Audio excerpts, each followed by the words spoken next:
It was a busy week on Capitol Hill with President Biden's State of the Union address and congressional lawmakers working together on legislative aid for Ukraine. Joining us now is Congressman Don Beyer, who represents Virginia's 8th District. Representative, thank you so much for being here and welcome back to Capitol Review. Great to see you again. So this week, you were in the House chamber for President Biden's State of the Union address. You've been attending these for a few years now under President Obama, Trump, and now Biden. What did you feel was the overall response by your colleagues in the room? You know, it was really interesting. This was the most bipartisan reaction that I've seen yet in the State of the Union. I remember in the Obama State of the Unions, all the Democrats would get up and clap and all the Republicans would sit on their hands, and vice versa during the Trump State of the Union. And yet the other night, Tuesday night, most people stood up and clapped for most of the applause lines. There were one or two when President Biden talked about the Republican Tax Cut and Jobs Act, $2 trillion to the wealthiest people. There was a lot of booing and sitting on their hands, but he was able to articulate many visions for America that everyone agreed with. And I thought his best line was that America's best days lie ahead and that we have a responsibility together to build that better America. So speaking of the booing, when Representatives Boebert and Marjorie Greene heckled the president, like when he was talking about his late son, Bo, did it seem like at that time, too, that lawmakers on both sides of the aisle felt the two crossed a line? Because on social media, Boebert is touting otherwise. Oh, no, I thought most of the Republicans there were embarrassed for them and for their party. And no one wanted to dignify their heckling. But it was important to think that during the Trump years, when I, as a Democrat, and most of my Democratic friends didn't agree with a lot that he said, there was never any heckling.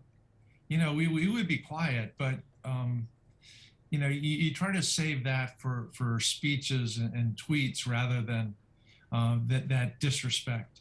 You know, the only thing that even reminded me of was when one of the South Carolina Republicans years ago yelled out, "You lie," to President Obama. And it, you know, he later apologized, and it was a very, you know, it was a tough time in American history. But what Boebert and Marjorie Taylor Greene were doing was so much worse. It just, you know, but I think it taught us a lot more about them rather than about what they were saying or about the president. Yeah, and President Biden, as you know, acknowledged an array of topics in his hour address, a good amount of it focused on business and the economy. Now, you're the chairman of the Congress's Joint Economic Committee, and lowering costs, raising wages. That sounds great. Got big applause there, but is it realistic? What did you think of President Biden's plans to fight inflation? I thought it was an excellent plan. And we've acknowledged from the beginning, lawmakers, policymakers don't have a lot of tools to deal with something like inflation.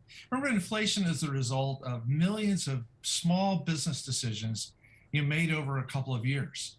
You know, the decisions of the car makers to stop making cars because they didn't think people would buy them, or the chip factory fire in Japan, or the chip factory destroyed by the frost in Texas.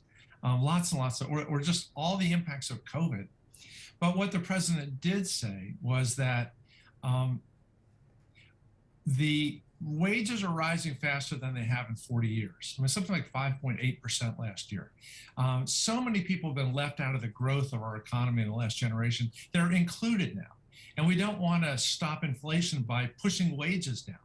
That we want wages to keep rising. And so if we're going to deal with inflation, let's push costs down. The most credible way he talked about doing that was releasing 60 billion barrels of oil from the strategic petroleum reserves around the world, half of that in the United States.